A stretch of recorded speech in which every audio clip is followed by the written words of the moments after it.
Hey friend, welcome to my channel karinealourde, where we deep dive and break down the most iconic stars in history. If you're not yet subscribed, please be sure to do so and turn your notifications on so you never miss an upload. Now let's get into this video. Today we're talking about the iconic Demi Moore. She lived a very colorful life, but it started out with a lot of tragedy. We are going to get into her terrifying childhood. I just wasn't expecting her childhood to be this much, like it was a lot going on. And my heart goes out to her. But before we get into her childhood, as well as her relationship with Ashton Kutcher, I want to give you guys some fun facts. That weird hobby that Demi Moore enjoys so much is quite disturbing to many fans on the internet, but I don't really find it disturbing, and I'll explain why. The actress has a serious passion for dolls. Moore has an unsettling obsession with showing off her collection of almost 2,000 antique dolls. Moore is the world's most high-profile doll collector, per the New York Times, and the Jean Marshall fashion doll is one of her favorites. Moore had to have a second home just for her collection of 2,000 dolls. A lot of people that grow up, if you haven't seen my Michael Jackson video, where if you were repressed as a child, certain things you couldn't do. Like for me, Lunchables was something I could not get when we were young. So money would be used to get like essential foods and stuff like that. So we never had junk food in our house. It was a waste of money. That's how it was seen. So as I got older as an adult, because I would see all my friends have their Lunchables when I was in school, I started eating them nasty Lunchables, guys, just because I couldn't get them as a kid. Comment below what guilty pleasures you indulged in as you got older. I don't eat those now, but comment below what things that you collected, harbored, or experiences as soon as you got older you were repressed for that you just went and did. So I don't think Demi's weird for that. I'm gonna vouch for her with that one. But the internet, they would not let her rest and they just found it so disturbing. I wouldn't go as far as buying a house just to keep dolls. Comment below what you think about that. Did she go too far with that? Nah, as far as her diet and workout regimen, Demi Moore used to be obsessed with her body. And in her new memoir, Inside Out, the star detailed how she used to heavily diet and work out to look great on film, saying, and I quote, "When I was making striptease for breakfast, I would measure out a half a cup of oatmeal and prepare it with water. Then for the rest of the day, I would have only protein and some vegetables, and that was it," she said. But when she was filming A Few Good Men, she had just welcomed her daughter Scout. She wanted the baby weight off, so she hit the gym hard. Demi continued her excessive exercising, but because she got so slim, she did not have enough fat in her breast milk, and that happens with women. Demi was told to start giving the child formula, which really made her sad. It crushed her. But she didn't slow down on the exercise. And there were sensual scenes that she had to participate in where she, showed off her body completely, which caused a lot of pressure for her mentally. She said, "I would be on display again, and all I could think about was my body, she said. "I doubled down on my already over-the-top exercise routine. I cut out carbs, I ran, and I biked, and I worked out on every machine imaginable." Then she got sick. Moore came down with walking pneumonia, which made her take a break from the treadmill. She stopped dieting for her role G.I. Jane, where she actually had to eat more to gain muscle, which was like a savior for her, because after that she had an epiphany and decided to love her body and never go so hard working out ever again. So kudos for her. And a fun fact, her favorite color is blue. And I know before we get into her childhood, there's a lot of controversy with her body acceptance. I'm glad she accepted her body and stopped dieting. But as of late, she's been on the news and the tabloids and stuff for, her plastic surgeries, removing her buccal fat, and people wondering what happened to Demi Moore. And I do think that Ashton Kutcher might have a role to play with that, and her just looking for youth, her obsession with youth, not wanting to really age and things like that, which happens in Hollywood because she used to be anti-plastic surgery, and then we've seen a major shift with that. You felt that idea of my value is in my attractiveness. I put so much pressure on myself, and I did have experiences of being told to lose weight. It's what I did to myself because of that. Today, when you look in the mirror, what do you think? It fluctuates. Some days I look and I'm like, wow, that's pretty good. Myself dissecting, hyper-focusing on, things that I don't like. The difference is now I can catch myself. I can go, yep, I don't like that loose skin. When it comes to her religion, she famously studied Kabbalah, a form of Jewish mysticism, and even attended Philip Berg's Kabbalah Center for many years. For those who don't know, Kabbalah is the religion of Hollywood, celebrities, and the elites. You can identify someone who is a Kabbalist by the red string they tie around their hands. Demi Moore and Ashton Kutcher has been one of the most popular Kabbalists in Hollywood history, alongside Madonna. It is a very, very dark religion in my personal opinion because they have little regard for children. This may be why Demi Moore has been accused of being a predator. She has had a history of being called out for being very inappropriate with her minor co-stars.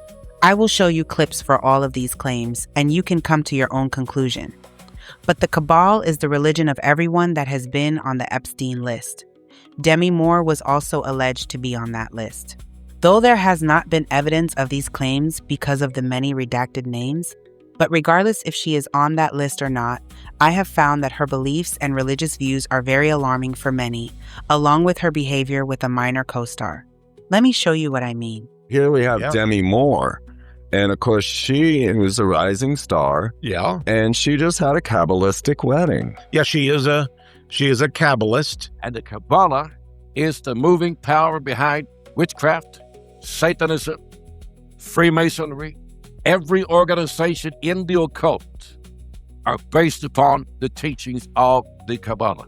And in the Kabbalistic teaching, it says this, that the more you sin, the more you serve God. The more you sin, the holier you become. A Kabbalah tree of life. Are you familiar with that? The symbol of that?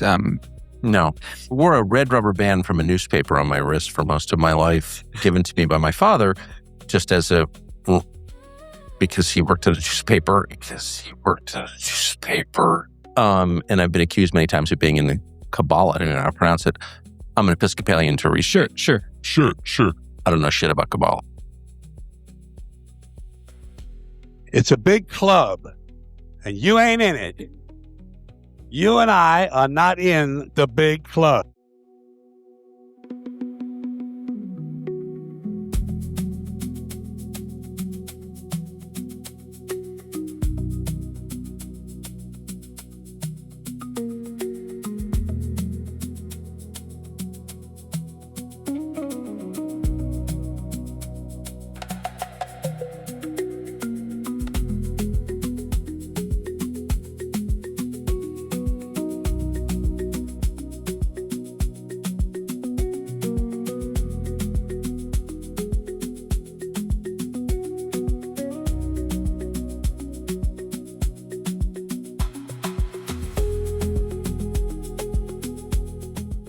You know, it's almost part of the American dream, the Kabbalah now. You know, whoever makes it big in America is also interested in Kabbalah, Madonna, and, you know, the Donna Karan and so on. Every time it seems that someone tries to make a film about witchcraft, because they try to market it, they have to distort it. Fairuza was really into it. She's very much Wiccan. Even though I was into all that stuff, I think she had a really deep understanding of it. I sense that she was the real deal. I know on the set when I would come by, she'd be reading from the Kabbalah.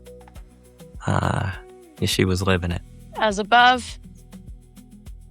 And then another time I came here to meet my friend, it was Rosh Hashanah.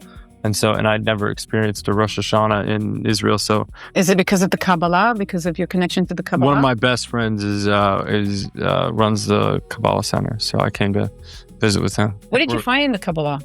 I think we're made fun of more than admired, actually, to be quite honest. The Kabbalah is a collection of Jewish magical texts which were given to mankind via psychic communion with a fallen angel called Raziel. Raziel is one of a pantheon of so-called fallen angels who serve the light-bringer, Lucifer. The Kabbalah describes the many angels and demons who inhabit the spiritual realm. The magical information in the Kabbalah originates from Babylon and ancient Egypt at the time of the pharaohs. Biblical rabbis used shaman-type techniques to induce altered states of consciousness, where they would eventually meet the supreme deity in a realm called the Merkaba. Ritual sex magic was also practiced. Many temples had holes in the walls so that rabbis could ritually sodomize a young man or a boy and invoke the fallen angel Raziel as they reached sexual climax. Strange version of vampirism, or blood drinking, is still practiced to this day by many rabbis who suck the blood from the freshly severed foreskin of newborn babies. For centuries, when a Jewish baby boy is born, the ancient ritual of circumcision is performed. Religious leaders, known as moils, also engage in something controversial during the bris. In a practice known as metzitza b'peh, or just MBP, the moil actually uses his mouth to suck the blood from the infant's after he cuts off the foreskin. Metzitza means to suck, and it means doing so with his mouth. In his translation of the book called the Sefer Yetzirah, the mouth and the genitalia, an expression of the 22 letters of the Hebrew alphabet. The idea behind it is that for a holy soul to be revealed, there has to be holy genitalia and a holy mouth. Identified 11 babies who contracted herpes from the oral part of the circumcision. 2 of them died. The Centers for Disease Control has stated the procedure is not safe. Not only is it a safe method, it's the safest method. Rabbi William Handler calls this a direct attack on the ultra-Orthodox Jewish community and its customs, and says government is overstepping its bounds. Cantor Philip Sherman says he's performed more than 20,000 circumcisions, 6 just today. He says this is not about Jewish tradition, but rather everyone's well-being. Now, today, we know that germs can be transferred, diseases can be transferred from the baby to the moil, from the moil to the baby. I should never buy Gribnus from a moil. It's so chewy. So therefore, you can continue this custom by using a sterile tube, a gauze pad, and the rest of the bris is fine. And that rabbis cling to the age of 3-year-old little girls as a special number. This is what the Mishnah is saying. An adult man who has engaged in intercourse with a minor girl less than 3 years old has done nothing. As intercourse with a girl less than 3 years old is tantamount to poking a finger into the eye. In the case of an eye, after a tear falls from it, another tear forms to replace it. Similarly, the ruptured hymen of the girl younger than 3 is restored. That there is no legal significance to an act of intercourse with a girl less than 3 years old. Girl 3 years and 1 day old can be betrothed via sexual. It is the mystical interpretation of the Torah.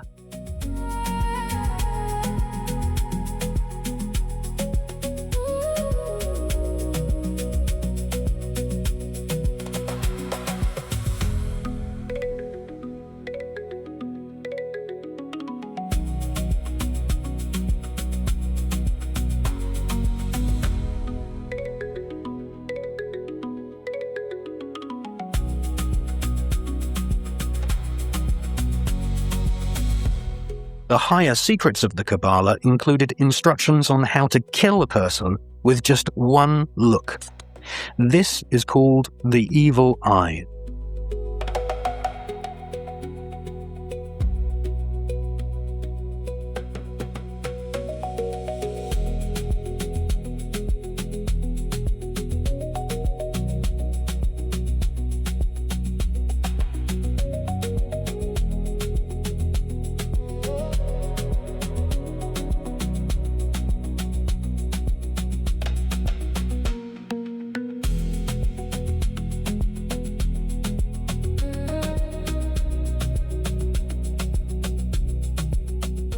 Kabbalah is a belief system that predates religion and predates Judaism as an organized religion. It's a belief system. It's incredibly scientific. A lot of the rituals, all of the rituals have been appropriated by the Jewish faith. I was looking for something. I mean, I'd begun practicing yoga. I find that the Kabbalah and other religions or philosophies that I've been studying sort of, they're more adaptable to modern living, to modern life.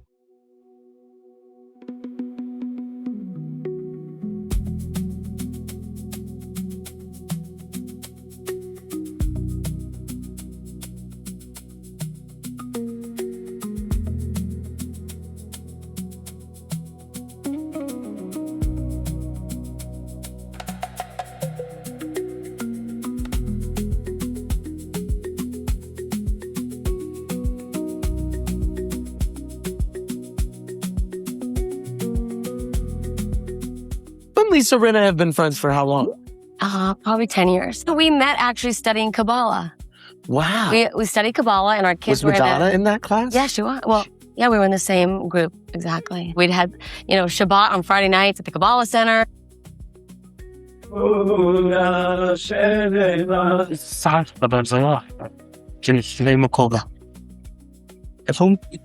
Friday nights at the Kabbalah Center. Wow. Yeah. Sounds fun. Yeah.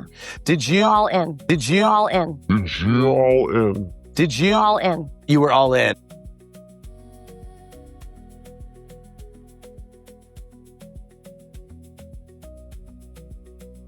Okay, one more time.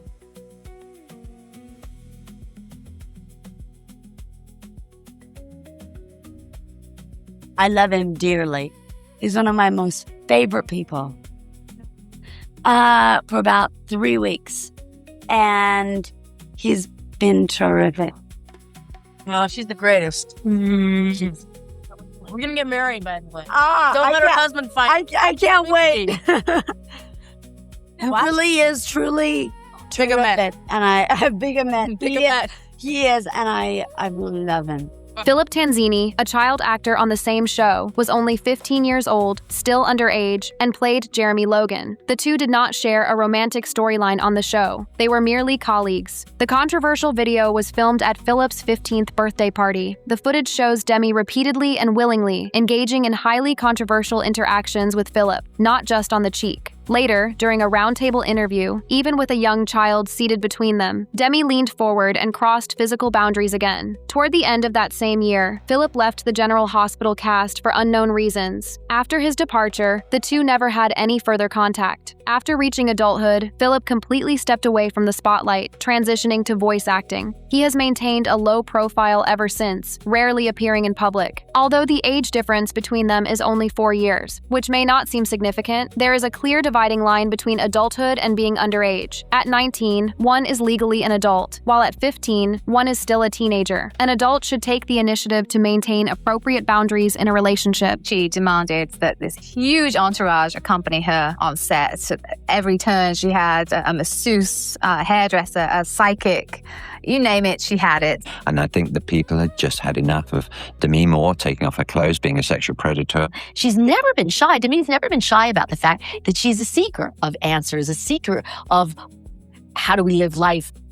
Now, alongside with the Cabal, Moore has explored and practiced forms of Indian spirituality, often looking to the guru Mata Amritananda Mai for spiritual grounding. Earlier in her career, there were reports that Moore dabbled in Scientology before marrying Bruce Willis, who reportedly asked her to stop for the sake of their children. Demi Moore has always been interested in anything that would give her power and fame, even if it meant the supernatural. Her good friend, actress Ali Sheedy, recalls an incident where Demi was talking about Madonna, and she said, "That's what I want. I want that." I said, "What do you mean? You want all that money?" Demi said, "It's not just the money, it's the power. She has power and I want power. It was an illuminating moment for me." End quote. Moore's ability to obtain power ostensibly came through the occult practices, as well as those of psychic phenomena. The second leg of Moore's occultism is found in the person of Laura Day. She is a world-renowned psychic who has made a career out of teaching people how to get in touch with occult powers and spirits, as evidenced by her book, Practical Intuition. In the introduction to her book, Moore pays homage to the success her mentor had in guiding her through important career decisions. She wrote, "The next time I had an opportunity to hook up with Laura was after my daughter was born and my career was slowly starting to pick up again. I'd just completed Ghost and had a few other films lined up. One in particular, The Butcher's Wife, required the consultation of a psychic for accuracy in the script. And once I understood what to refer to Laura's profession as, she was my first choice for the job. Paramount Pictures was thrilled to have her invaluable input on the film, and I seized the opportunity to better understand her gift myself." End quote. Demi's quest for power has definitely been more than successful because she has accomplished a lot and was at one point the biggest name in Hollywood. Let me show you clips of her lust for power. When she got a record $12.5 million for the 1996 movie Striptease, other women in Hollywood demanded and got bigger paychecks. At age 33, Demi is the highest paid actress in motion picture history. And she is also the star of the #1 film in this. Now, see, that's the thing about this woman. A lot of people are making movies. This woman only makes #1 blockbuster movies. 3 beautiful kids. You're a beautiful woman. You're a nice woman. You're a smart woman. You couldn't be more successful. You got a husband who's doing okay. How do you keep picking these? Because sooner or later, somebody will get a dog, you know? We don't have a Ouija board. Nah, that's what you said last time. But you must know something about these movies. You must have some sort of intuition. Potluck. Come on, potluck. No, you've had a pretty good record. Unfortunately, with all that power, Demi Moore also suffered with substance use and Hollywood drug culture. Though she is now sober, in her highest moments, she struggled immensely and partied really, really hard. Let me show you. She knows she's in over her head and writes she's taming her fear with alcohol and then cocaine. There would be blackouts, moments of humiliation. At a birthday party, there were party drugs, synthetic pot, nitrous oxide. She used them. She had a seizure. She breathing normally? No, not the normal, but more sort of shaking. She got treatment. Is a beloved actress, but many people don't know about the tumultuous childhood she experienced. Moore was born on November 11, 1962 in the little town of Roswell in the state of New Mexico. Moore's dad, Charles Harmon Sr., was in the Air Force and only stayed with her mom for 2 months before he left. Moore's mom was only 18 at the time. Moore's mother married Dan Gaines, a newspaper advertising salesperson who regularly changed jobs when Moore was just 3 months old, and the family relocated many times as a result. As Moore put it in 1991, she said, "I owe my upbringing to him. My bond with the man who is technically my biological father is distant at best," end quote. Moore has half-siblings from her biological father's previous marriages. She doesn't talk to them. So her stepfather divorced and remarried her mother twice. A year after her parents' final divorce for the second time on October 20th, 1980, her stepfather ended up taking his own life. Charlie Harmon, her biological father, ended up passing away also, and he passed away in 1997 from liver cancer. Moore's mom was an arsonist and a drunk driver with a lengthy criminal history, and after Moore's mom abandoned her halfway through a rehab stay Moore had paid for, Moore stopped talking to her and cut her off. And in 1993, her mother posed scantily clad for the magazine High Society, imitating Moore's Vanity Fair pregnancy and body paint covers and the love scene from Ghost. Moore and her mom were able to patch things up for a little while, right before her mom passed away from a brain tumor on July 2nd, 1998. Moore's early life was split between New Mexico and then Canonsburg, Pennsylvania. Moore had renal disease and vision problems where she was kind of cross-eyed, but they ended up fixing that for her through surgery. At an early age, Demi was exposed to various forms of addiction in her family and even experienced physical abuse. These issues were always present in her young adult years as well. In an interview with People magazine, Demi revealed that she always felt like an outsider growing up due to the circumstances of her family life. There were always secrets and so much dysfunction. It just created this chaotic atmosphere that I couldn't escape, she said. Moore moved back to her hometown when she was 14 years old. They stayed there for 6 months before Moore and her mother and sibling moved to Seattle, Washington area. Moore's mother got a position with a magazine distribution company in West Hollywood, California, so the family uprooted once more and moved there a few months later. Moore went to Fairfax High School but dropped out before graduating as a junior because, as she put it, "I moved out of my family's house when I was 16, and in 2019 she claimed her landlord, Basil Dumas, took advantage of her, had intercourse with her without her permission when she was 15 and he was 49. Dumas claimed he paid Moore's mother for access to her. They had a transaction, hey, I want to sleep with your daughter, and he paid her for that. Her mother also took her to bars to get attention from men, Moore writes in her memoir, that apparently led to Moore being sensually taken advantage of by, men whom her mother knew. Born on November 11, 1962, in Roswell, New Mexico, Demetria Jean Gaines was named after a brand of shampoo by her heavy-drinking teenage mother, Virginia. The family was poor and moved often. Demi learned early to not become too attached to the people around her. She's 12 when her mother first attempts suicide.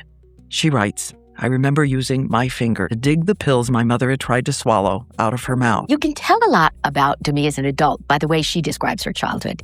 Yes, it was unstable. Yes, she had to move a lot, change schools, all the things that you hear kids weep about. When Demi was 13, her alcoholic father, Danny Gines, walked out, and Demi learned he was not her real father, a fact her mother had failed to reveal. Demi signed up with a talent agent and got a few bit parts on the daytime soaps. Demi was driven by ambition to make it in Hollywood, so she took her clothes off. She knew a photographer. He took some very daring pictures, mainly topless. Demi decided to quit school and move out on her own, but her chaotic past followed her. Like her parents, Demi began drinking to excess. Then, the man she had known as her father committed suicide. She started experimenting with drugs. The suicide of Demi's father, which happened when she was 17, was just one factor in a quite unstable and quite miserable home life. Most people who become movie stars or actors, they all come from poverty, or they all come from childhoods that weren't quite as normal or weren't quite as happy. She's 15 when she comes home one night and an older man they know is in the apartment with the key. She writes, it was rape. As an anxious teen, she is taken by her mother to bars so that men will notice them. And a devastating betrayal, revealed by the man's cruel question. She grew up in. Demi sought solace in music, and at the age of 12, she joined a band called the Green Harbor Girls Choir.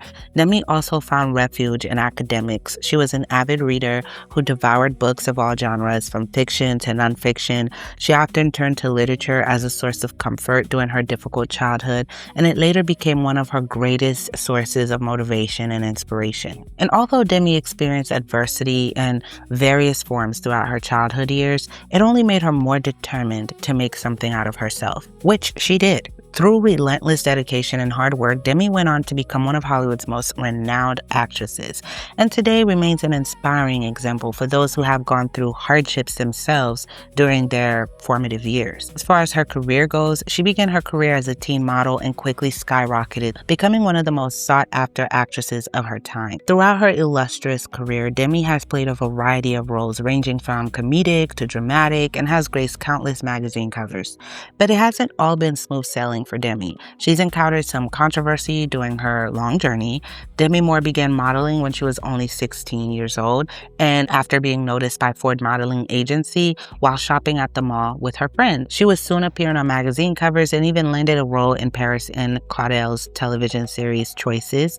From there, Demi went on to star in several films, including St. Elmo's Fire, About Last Night, Ghost, and also Indecent Proposal, Disclosure, and Striptease. As her fame grew, so did the controversies surrounding Demi Moore. But before we get into all that, comment below your favorite Demi Moore movie or which one you've seen. One such controversy involved her age. Many felt that at 16 years old, she should not have been exposed in such a public way because she hit fame really young. However, Demi defended herself, saying that she was mature enough to handle it and made sure to stay away from substances or any other negative influences that could have impacted her budding career. In addition to acting and modeling, Demi Moore also became a producer with credits like Now and Then, A Few Good Men, and The Scarlet Letter. By 1995, Moore was the highest paid actress in Hollywood. It's just you can have a rough start in the beginning of your life, right? Imaginable rough start, and then just when you see how far you've come, right? The media gave Demi Moore this nickname called Gimme More after she turned down the role that Sandra Bullock ended up taking in the movie While You Were Sleeping because the studio refused to meet her salary demands. It was reported that Moore had ordered studio chiefs to charter 2 planes for her entourage and her during the production of G.I. Jane, furthering her negative reputation as a diva. But she wasn't being a diva at all, in my opinion. She was requesting the same treatment studios give her male counterparts.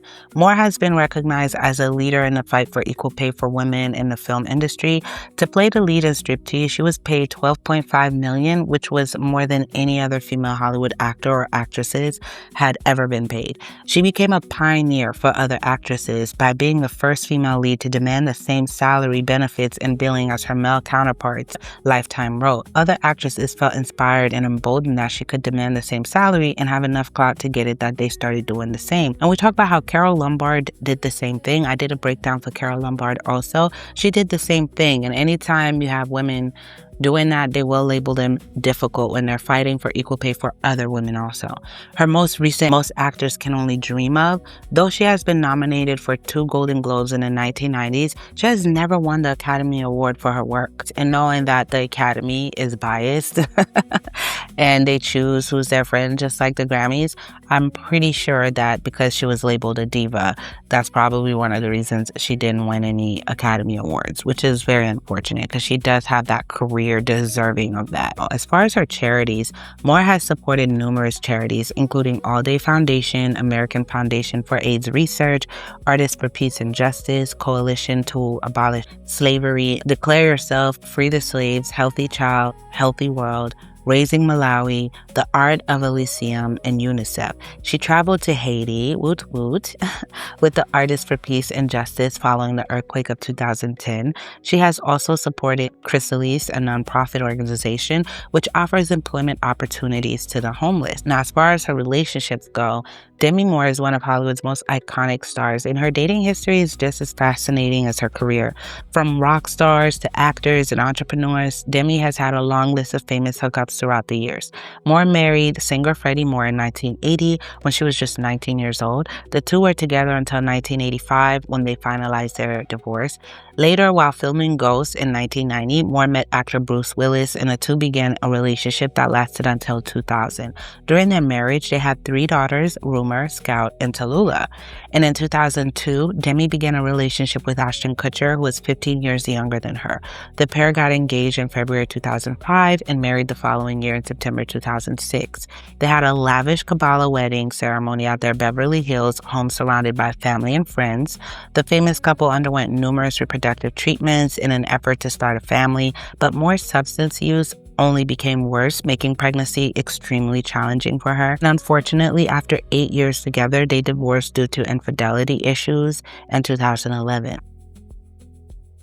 She is 40 years old, and it's at this point one night she goes to a dinner and meets a young actor and entrepreneur named Ashton Kutcher. He's also 25 years old. Demi was involved in Kabbalah first, and it was a series of spiritual explorations that she's had over the years. But in 2005, Moore and Kutcher were married in a Kabbalah ceremony at their home in Los Angeles. Whether it was giving back, practicing Kabbalah, or parenting her daughters. Viral and had a seizure after smoking synthetic cannabis, inhaling nitrous oxide during a night out with her daughter, Rumor. In her memoir called Inside Out, the actress reveals Kutcher pushed her into a threesome, then blamed that act for his cheating. He said, well, you invited other people into the bedroom, so I didn't know I couldn't be with them outside of you. The 56-year-old claims their marital problems began soon after she miscarried, 6 months into her pregnancy. Moore says she agreed for the wrong reasons. There's a 15-year age gap between him and her, and she wanted to show him how great and fun she could be, admitting it was a mistake. And she goes, and I quote, "Because we had brought a third party into our relationship, Ashton said that blurred the lines and to some extent justified what he has done," she wrote. She also describes the infidelity as a real effed up thing, like a real F you, because he met the 21-year-old girl through Demi Moore's daughter and brought her back to their marital home when the actress was away filming. When it came to relationships, Demi was often brutally honest about what went wrong with them. An example being when she revealed how age gaps damaged both hers and Ashton's relationship.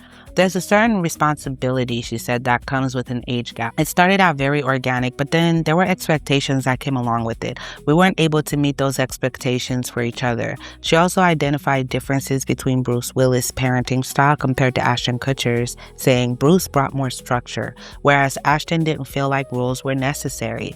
That freedom felt good for me at first, but then you realize it's not sustainable because we all need boundaries. She has dated many more people, and these are the A-listers who have been romantically linked to her. There are Leonardo DiCaprio, Colin Farrell, and Orlando Bloom. Most recently, Demi has been linked with New Zealand-born film director Taika Waititi so far. And I think her relationship with Ashton kind of, you feel hurt. You, the older woman in a relationship with this younger man, and he steps out on you with other younger women. You can feel a little inadequate, right? And I think that's where all the plastic surgery things started coming from, in my opinion. But I don't know if it's true. That's just my opinion.